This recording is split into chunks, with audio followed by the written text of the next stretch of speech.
ಹಡ್ಡ ಹಡ್ಡ ಹಡ್ಡ ಹಡ್ಡ ಮೋದಿ ಘಟ ಘಟ ಘಟ ಘಟ ಘಟ ಶರ್ಮ ಹಡ್ಡ ಹಡ್ಡ ಹಡ್ಡ ಹಡ್ಡ ಹಡ್ಡ ಮೋದಿ ಘಟ ಘಟ ಘಟ ಘಟ ಘಟ ಶರ್ಮ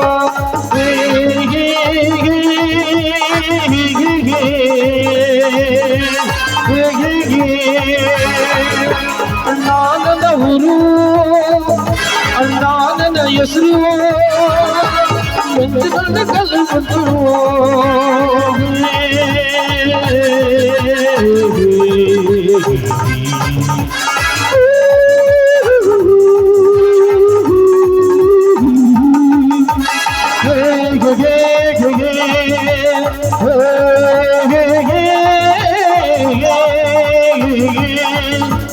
ಶ್ರೀರಾಮಾಚಾರ್ಯ ಕೆಣಕುವ ಗಂಡು ಇನ್ನೂ ಹುಟ್ಟಿಲ್ಲ ಏಕ್ ಮಾರೋಟು ಕೊಡ ಈ ಶಿವಪುರ ಹುಲಿಯುವನೋ ಈ ಮಣ್ಣಿನ ಮಗ ಇವನೋ ಈ ಶಿವಪುರ ಹುಲಿಯುವನೋ ಈ ಮಣ್ಣಿನ ಮಗನುವನೋ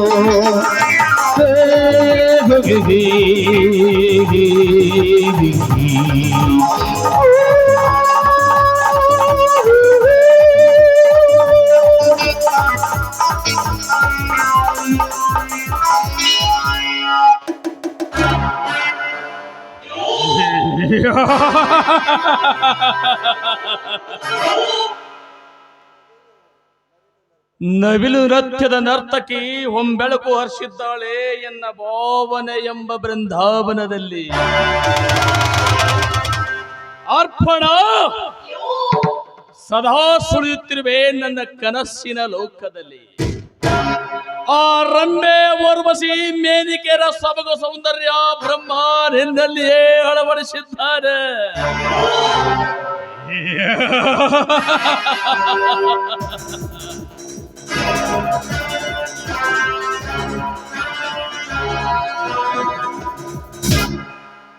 ಅಂದಾಗ ನಿನ್ನ ಪ್ರಾಯಭರಿತವಾಗಿರತಕ್ಕಂತ ಧ್ಯೇಯವನ್ನು ಸವಿಯದೆ ಬಿಡುವುದೇ. ಊರಿಗೆ ಬಂದ, ಊರಿನಲ್ಲಿ ಮದುವೆಯಾಗಿ ಬಂದ ಹೊಸ ಹೆಣ್ಣಿನ ರತಿಸುಖ ಮೊದಲೇ ನಾನು ಪಡುತ್ತಿರುವಾಗ ನಿನ್ನನ್ನು ಬಿಡುವನೇ ವಿಷಾದರ. ಊರಿಗೆ ಬಂದ ಹೊಸ ಹೆಣ್ಣು ನೇರಿಗೆ ಬಾರದೇ ಇರುವಳೆ. ಓಹೋ, ಇರ್ಲಿ ಕಾದು ನೋಡೋಣ. ಇಂದು ಬೃಂದಾವನದಲ್ಲಿ ಯಾವ ಹಕ್ಕಿಯೂ ಕೂಡ ಸುಳಿಯದಂತೆ ಕಾಣುತ್ತದೆ.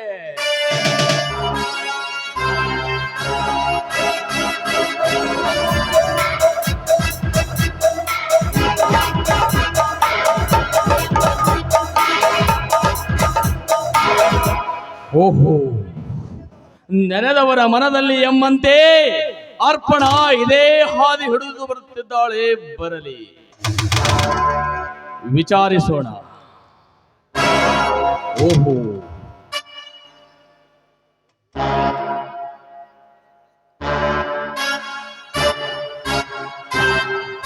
ಅರ್ಪಣ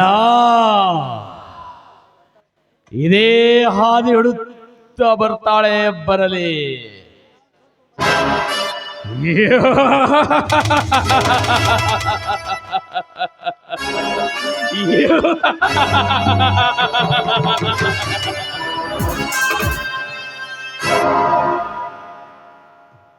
ಅರ್ಪಣ, ಈ ಕಡೆ ಹೊರಟಾಗಿದೆಯಲ್ಲ ನಿನ್ನ ಪ್ರಯಾಣ.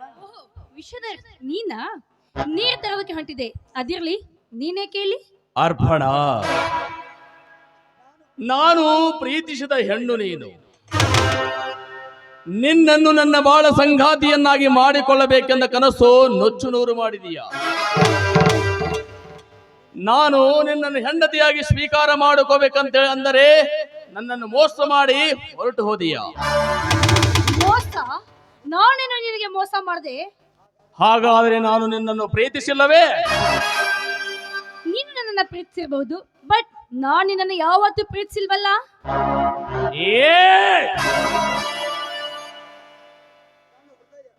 ನನ್ನ ಹೃದಯದ ಮಂಡಲವೇರುವ ಹೆಣ್ಣು ನೇನು, ಆದರೆ ಮನೋಹರನ ಹೃದಯದ ಮಂಚವನ್ನು ಏರಿದೆಯಾ? ಆಫ್ ಕೋರ್ಸ್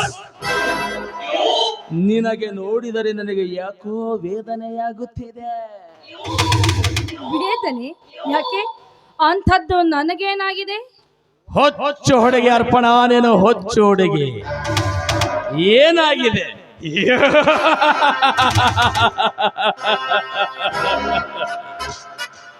ಪತಿಯ ದೇಹ ಸುಖವನ್ನು ಉಂಡು ನಿನ್ನ ಗುಲಾಬಿ ಅಂತ ದೇಹ ಬಾಡಿ ಬೆಂಡಾಗಿದೆ. ನಿನ್ನ ದೇಹಕ್ಕೆ ಸುಖ ಕೊಡದ ಷಂಡ ನಿನ್ನ ಗಂಡ. ಗಂಡನಿದ್ದು ಏನು ಪ್ರಯೋಜನ? ವಿಷಧರ್, ನಿನ್ನ ಮಾತಕ್ಕೆ ವಿಚಿತ್ರವಾಗಿದೆ ಅಲ್ಲ? ವಿಚಿತ್ರ?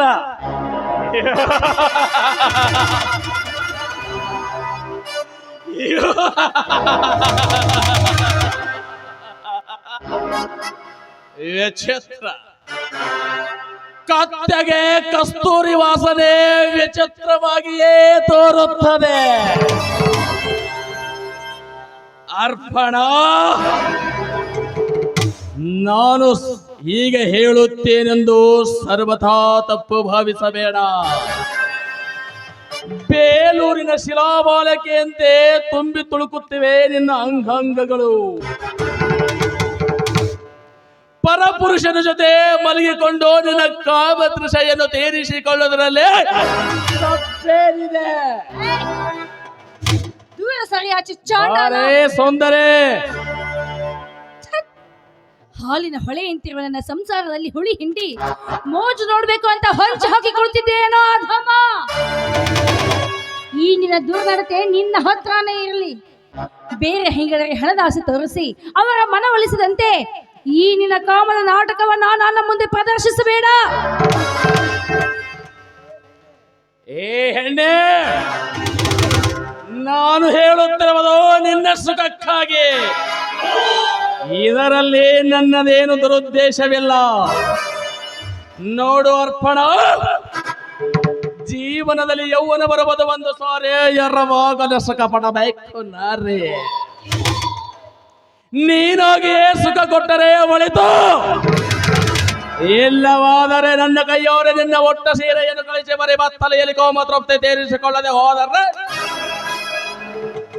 ನೋಡು ಅರ್ಪಣ, ನೀನು ನನ್ನವಳಾದರೆ ನಿನಗೆ ಸುಖದ ಸೊಪ್ಪತ್ತಿಗೆ ಮೇಲೆ ಮಲಗಿಸುವೆ.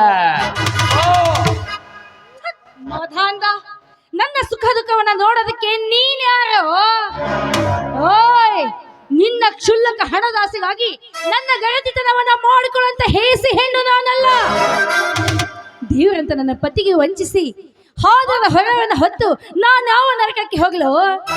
ಈ ಸಮಾಜದಲ್ಲಿ ಪತಿವ್ರತೆ ಹೆಣ್ಣಾಗಿ ಬಾಳ್ತೀನಿ ವಿನಃ ನಿನ್ನಂತ ಕಾಮುಕ ಪಶುವಿನ ಮೋಹದ ಪಾಶಕ್ಕೆ ಎಂದಿಗೂ ಬೀಳಲಾರೆ. ಪತಿವ್ರತೆ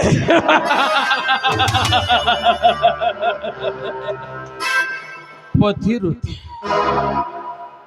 ರಾಮಾಯಣ ಮಹಾಭಾರತ ದ್ರೌಪದಿ ಸೀತೆಯಿಂದಲೇ ಹೊರಟು ಹೋಯಿತು ನಿನ್ನ ಪತಿವ್ರತೆ. ಬಾ ಸುಂದರಿ, ನಿನ್ನ ತೋಳ ತೆಕ್ಕೆಯಲ್ಲಿ ನನ್ನನ್ನು ಬಿಗಿದಪ್ಪಿಕೊಂಡು ಆಹ್ಲಾದಕರ ವಾತಾವರಣದಲ್ಲಿ ಹಾಯಾಗಿ ತೇಲಿಸಬಾ.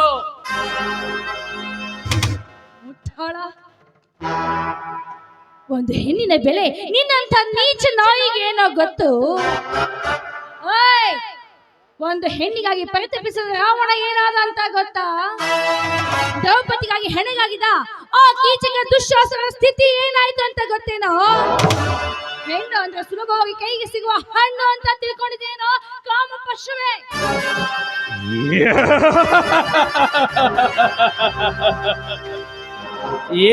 ಎತ್ತ ಬೇಡ ನಿನ್ನ ಗೊಡ್ಡು ಹಾಳು ಹರಟೆಯ ಪುರಾಣ. ದ್ರೌಪದಿ ಸೀತೆಯರ ಪಟ್ಟ ನಿನಗೆ ಎಲ್ಲಿಂದ ಸಲ್ಲಬೇಕು? ಅರ್ಪಣ, ನಾನು ಮನಸ್ಸು ಮಾಡಿದರೆ ನಿನ್ನನ್ನು ಹಣದಿಂದಲೇ ಸಿಂಗರಿಸಿ ರಾಣಿಯಂತೆ ಸಿಂಹಾಸನದ ಮೇಲೆ ಪವಾಡಿಸುವೆ. ಬಾರೇ ಸುಂದರಿ, ಪ್ರೇಮದ ಚುಂಬನದ ಮಳೆ ಸುರಿಸುವ.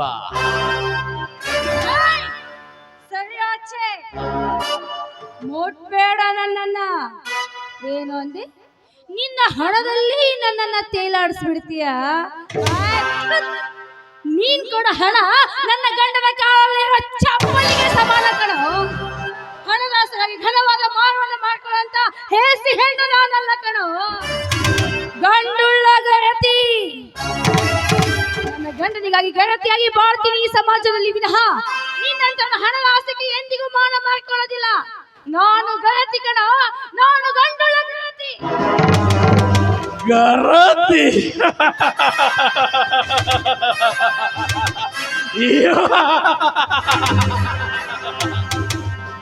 ಗರತಿ ಗರತಿ ಊರಾಗಿಲ್ಲದ ಗರತಿ.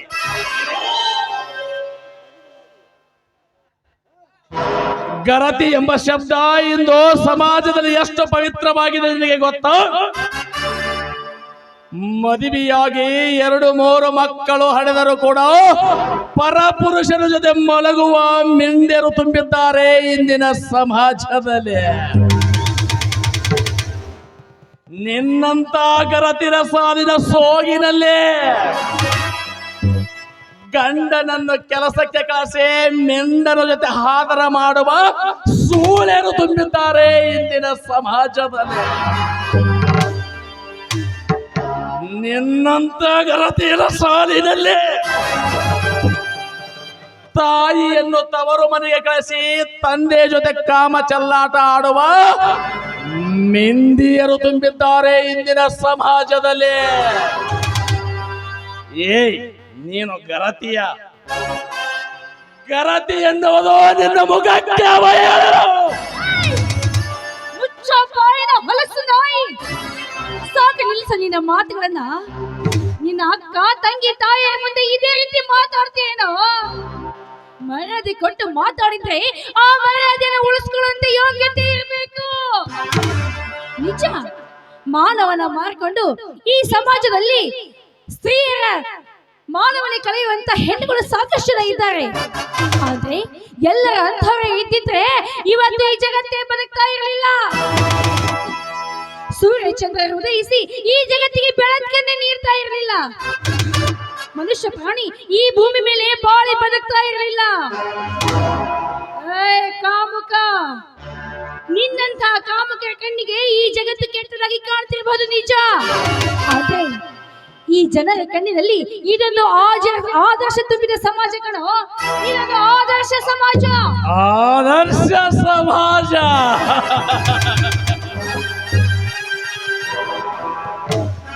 ಆದರ್ಶ ಸಮಾಜ.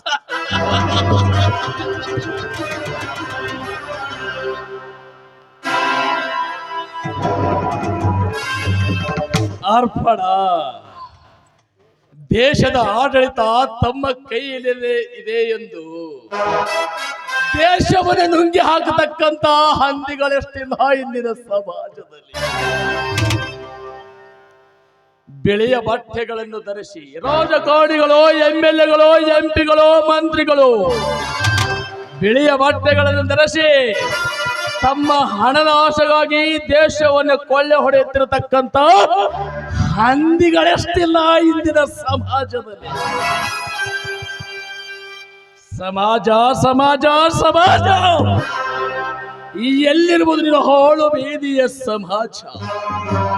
ಬಡಪಾಯಿ ಭಿಕ್ಷುಕನಾಗಿ ಮನೆಗೆ ಬಂದರೆ ಥೂ ಎಂದವುಗಳಿದ್ದೇ ಹಾಳು ಬೀದಿಯ ಸಮಾಜ. ಅದೇ ಒಂದು ಬಣ್ಣದ ಕಾಮುಕ ಹೆಂಗುಸ ನಡು ರಸ್ತೆಯಲ್ಲಿತ್ತು ಕೈ ಬೀಸಿ ಕರೆದಾಗ ಮೋತಿನಂತೆ ಹಣ ಸೂಸುತ್ತಿದೆ ಹಾಳು ಬೀದಿಯ ಸಮಾಜ. ಸುಮ್ಮನೆ ಸಮಾಜದ ಬಗ್ಗೆ ತಲೆಯೇ ಕೆಡಿಸಿಕೊಳ್ಳಬೇಡ. ನಿನಗೆ ಏನು ಅರ್ಥವಾಗುವುದಿಲ್ಲ ಅರ್ಪಣ, ಏನು ಅರ್ಥವಾಗುವುದಿಲ್ಲ.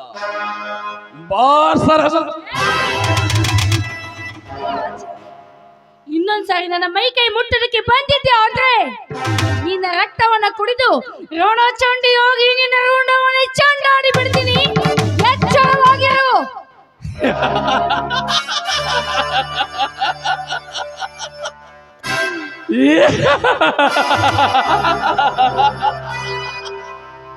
ನೀನು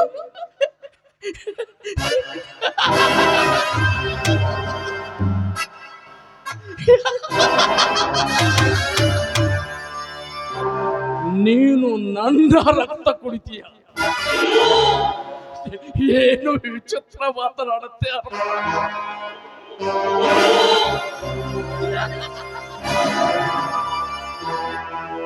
ನೋಡು ಅರ್ಪಣ, ನೀನು ನನ್ನ ರಕ್ತ ಕುಡಿಯುವುದೆಂದರೆ ಜಿಂಕೆಯು ಹುಲಿಯನ್ನು ನುಂಗಿದಂತೆ, ಇಲಿಯು ಹಾವನ್ನು ನುಂಗಿದಂತೆ. ನೋಡು ಅರ್ಪಣ, ದೊಡ್ಡ ಪ್ರಾಣಿಗಳ ಜೊತೆ ಸಣ್ಣ ಪ್ರಾಣಿಗಳು ಸರಸ ಮಾಡಲಿಕ್ಕೆ ಹೋಗಬಾರದು. ಒಂದು ವೇಳೆ ಸರಸ ಮಾಡಿದರೆ ಸರ್ವನಾಶಿತ ನಿಶ್ಚಿತ. ಅಂದಾಗ ನೀನು ನನ್ನ ರಕ್ತ ಕುಡಿತೀಯ.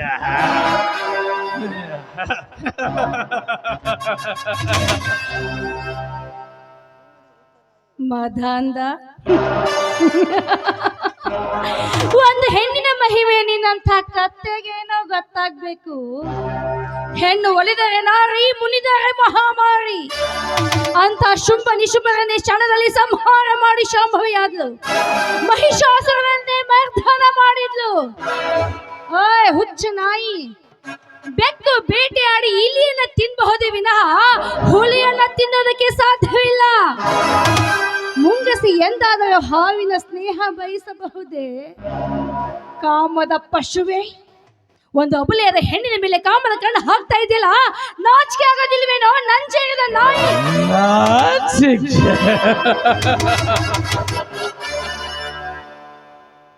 ನಾಚಿಕೆ ಈ ಎಲ್ಲಿರುವುದು ನಾಚಿಕೆ?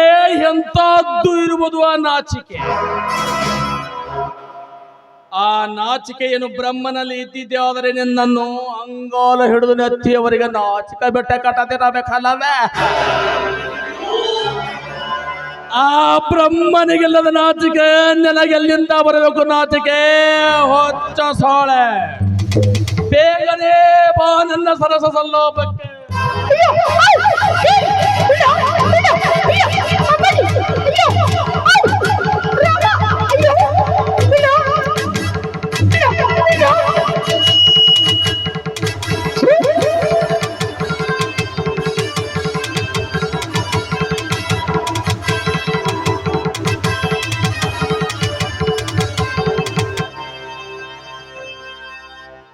ಏರೇ ಬಂಡ ಬಡ್ಡಿ ಮಗನೇ,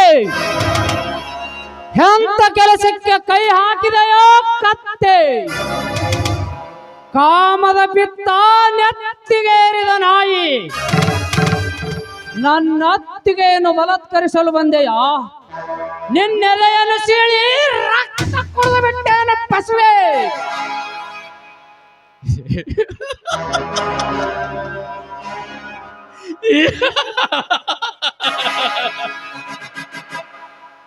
ದ್ರೌಪದಿಯ ಮಾನವನ್ನು ಕಾಪಾಡಲು ಬಂದ ಮಹಾನುಭಾವ ನೀನು.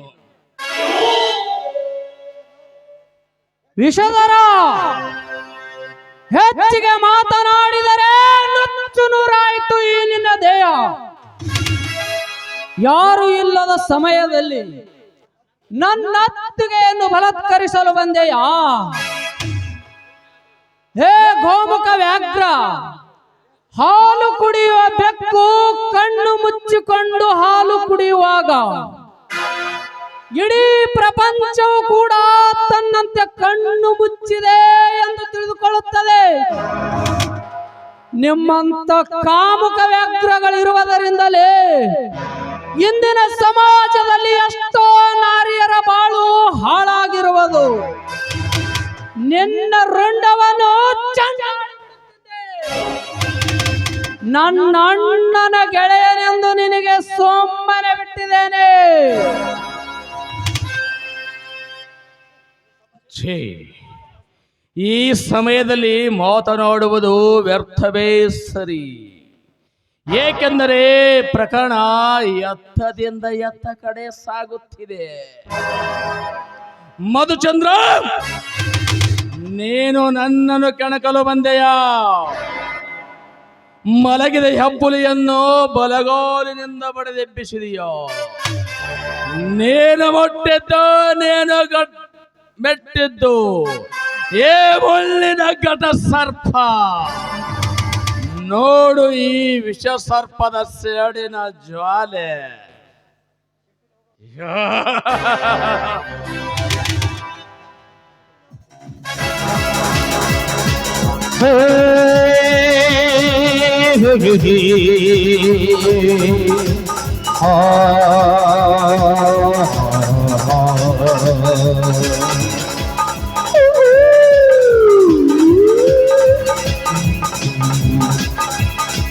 ಹೋಗ ಕತ್ತೆ ಹೋಗು. ಮೋಡ ಗರ್ಜಿಸುವುದು ಈ ಭೂಮಿಯಲ್ಲಿ, ಆ ಆಕಾಶದಲ್ಲಿ. ಯಾರು ಇಲ್ಲದ ಸಮಯದಲ್ಲಿ ನನ್ನತ್ತಿಗೆಯನ್ನು ಬಲಾತ್ಕರಿಸಲು ಬಂದೆಯಾ? ಏ ನೀಚ, ಗೆಳೆಯನ ಹೆಂಡತಿಯನ್ನೇ ಮೋಹಿಸಲು ಬಂದೆಯಲ್ಲ. ನಿನ್ನಂತ ವಿಷದ ಜಂತುಗಳನ್ನು ಸುಟ್ಟು ಹಾಕಬೇಕು. ಬೈದ್ರ, ಈ ಸಮಯಕ್ಕೆ ಸರಿಯಾಗಿ ಬಂದು ಈ ನನ್ನ ಅತ್ತಿಗೆ ಮಾನವನ ಕಾಪಾಡ್ದೆಯಪ್ಪ. ಮಹಾಭಾರತದಲ್ಲಿ ದ್ರೌಪದಿ ಸೀರೆನ ದುಶ್ಯಾಸನ ಸೆಳಿಬೇಕಾದ್ರೆ ಆ ಶ್ರೀಕೃಷ್ಣ ಪರಮಾತ್ಮ ಅಕ್ಷಯಾಂಬರವನ್ನು ಕೊಟ್ಟು ಅವಳ ಮಾನವನ ಕಾಪಾಡಿದಂತೆ ಈ ಸಮಯಕ್ಕೆ ಸರಿಯಾಗಿ ನೀನು ಬಂದು ನನ್ನ ಮಾನ ಪ್ರಾಣ ಎರಡವನ್ನು ಕಾಪಾಡಿಬಿಟ್ಟೆ. ಈ ನಿನ್ನ ಋಣವನ್ನ ನಾನು ಯಾವ ಜನ್ಮದಲ್ಲಿಯೂ ಮರೆಯೋದಿಲ್ಲ ಮೈದುನ, ನಾನು ಯಾವ ಜನ್ಮದಲ್ಲಿಯೂ ಮರೆಯೋದಿಲ್ಲ. ಇದರಲ್ಲಿ ಋಣದ ಮಾತೇನು ಬಂತು ಅತ್ತಿಗೆ? ನಿನ್ನ ಮೈದುನನಾಗಿ ನಾನು ಇಷ್ಟು ಸಹಾಯ ಮಾಡದಿದ್ದರು ಹೇಗೆ ಅತ್ತಿಗೆ? ಇದು ನನ್ನ ಕರ್ತವ್ಯವೂ ಕೂಡ ಅಷ್ಟೇ. ಈ ಸ್ಥಾನದಲ್ಲಿ ಬೇರೆ ಯಾರೇ ಆಗಿದ್ದರೂ ಕೂಡ ನಾನು ಇದನ್ನೇ ಮಾಡುತ್ತಿದ್ದೆ. ನೋಡು ಅತ್ತಿಗೆ, ನೀನು ನನಗೆ ಅತ್ತಿಗೆ ಅಲ್ಲಮ್ಮ, ನೀನು ನನಗೆ ಹೆತ್ತ ತಾಯಿಯ ಸಮಾನ ಅತ್ತಿಗೆ, ಹೆತ್ತ ತಾಯಿಯ ಸಮಾನ.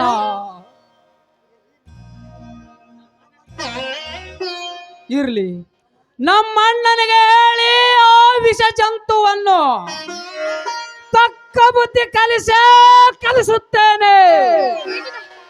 ಬೇಡ ಮೈದುನ, ಬೇಡ. ಈ ಸಮಯದಲ್ಲಿ ಈ ವಿಷಯವನ್ನು ನಿಮ್ಮ ಅಣ್ಣನ ಮುಂದೆ ಹೇಳಿಬಿಡ. ನಡೆದದ್ದೆಲ್ಲ ಒಂದು ಕೆಟ್ಟ ಗಳಿಗೆಯಿಂದ ತಿಳ್ಕೊಂಡು ಮರೆತು ಬಿಡಪ್ಪ. ಒಂದ್ ವೇಳೆ ಈ ವಿಷಯ ಏನಾದ್ರೂ ನಿಮ್ಮ ಅಣ್ಣನಿಗೆ ಗೊತ್ತಾಗಿದ್ದೆ ಆದ್ರೆ ದೊಡ್ಡ ಕೋಲಾಹಲವೇ ನಡೆದು ಹೋಗ್ಬಿಡುತ್ತೆ. ಆರಿ ಹೋದ ಬೆಂಕಿ ಕಿಡಿಗೆ ಮತ್ತಷ್ಟು ಹತ್ತಿಸೋದು ಬೇಡಪ್ಪ, ಬೇಡ. ಅತ್ತಿಗೆ, ಇದನ್ನೇನು ಹೇಳುತ್ತಿರುವೆ ಅತ್ತಿಗೆ? ಅಂತ ವಿಷದ ಜಂತುಗಳನ್ನು ಬೇರು ಸಮೇತ ಕಿತ್ತಿ ಹಾಕಬೇಕು. ಅಂದಾಗಲೇ ಇಂಥ ನೀಚ ಕೆಲಸಕ್ಕೆ ಇನ್ನೊಮ್ಮೆ ಕೈ ಹಾಕುವುದಿಲ್ಲ ಅವರು. ಬೇಡ ಮೈದುನ, ಸದ್ಯಕ್ಕೆ ಈ ವಿಷಯ ಹೇಳಬೇಡ. ಹಾಗೇನಾದ್ರೂ ಹೇಳಿದ್ಯಾ ಅಂದ್ರೆ ನಮ್ಮ ಮರ್ಯಾದೆಗೆ ಧಕ್ಕೆ ಬರುತ್ತೆ. ಈ ವಿಷಯ ಏನಾದ್ರೂ ಅವರಿಗೆ ಗೊತ್ತಾಗಿದ್ರೆ ನಮ್ಮ ಮನೆತನದ ಮಾನ ಮರ್ಯಾದೆ ಹೋಗೋದಂತೂ ಖಂಡಿತ. ಒಂದ್ ವೇಳೆ ನಿಮ್ಮಣ್ಣ ನನ್ನ ಮೇಲೆ ಏನಾದ್ರೂ ಸಂಶಯ ಪಟ್ಕೊಂಡು ನನ್ನನ್ನು ಮನೆಯಿಂದ ಹೊರ ಹಾಕಿದ್ರೆ ನಾನು ಎಲ್ಲಿಗಪ್ಪ ಹೋಗ್ಲಿ? ಯಾರ ಆಶ್ರಯ ಪಡೆಯಲಿ? ಆಯ್ತು ಅತ್ತಿಗೆ, ನೀನಿಷ್ಟೊಂದು ಕೇಳುತ್ತಿರುವೆ ಅಂದ ಮೇಲೆ ನಾನೇಕೆ ಆ ವಿಷಯ ಅಣ್ಣನಿಗೆ ಹೇಳಲಿ ಬಿಡು. ನಾನೇ ಅವನಿಗೆ ತಕ್ಕ ಬುದ್ಧಿ ಕಲಿಸುತ್ತೇನೆ.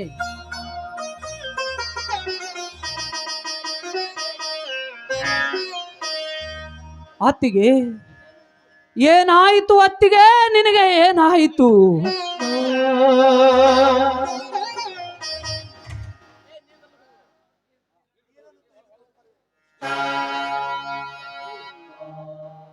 ನನ್ನ ಅತ್ತಿಗೆಗೆ ಏನಾಯಿತು? ಓಹೋ, ಅಲ್ಲಿ ಸ್ವಲ್ಪ ನೀರಿದೆ, ನೀರನ್ನಾದರೂ ತೆಗೆದುಕೊಂಡು ನನ್ನ ಅತ್ತಿಗೆ ಏನಾಯಿತು ಅಂತ ನೋಡಬೇಕು.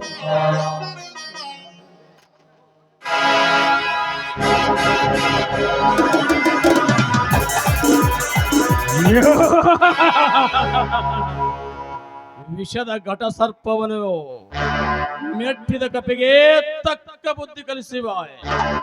ಓಹೋ, ಮರಳಿ ಬರುವ ಹಾಗಿದೆ.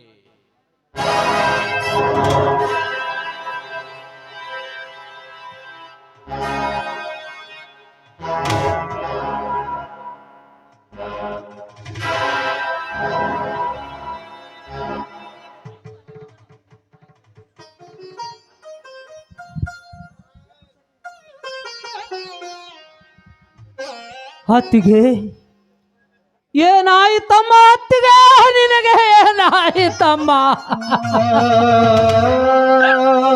ಮೇಲೆ ಹೇಳು ಅತ್ತಿಗೆ ಮೇಲೆ ಹೇಳಮ್ಮ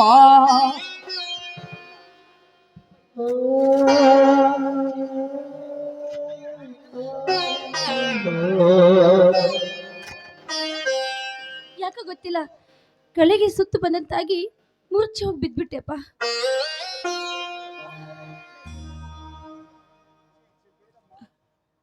ಚೇ ಬೇಡಮ್ಮ, ನೀನು ಕೊಡವನ್ನು ಎತ್ತಿಕೊಳ್ಳಬೇಡಮ್ಮ, ಕೊಡವನ್ನು ಎತ್ತಿಕೊಳ್ಳಬೇಡ. ನಾನೇ ಈ ಕೊಡವನ್ನು ಎತ್ತುಕೊಂಡು ಹೋಗುತ್ತೇನೆ. ಅತ್ತಿಗೆ ನಡೆಯಮ್ಮ, ಮನೆಗೆ ಹೋಗೋಣ, ನಡೆಯಮ್ಮ.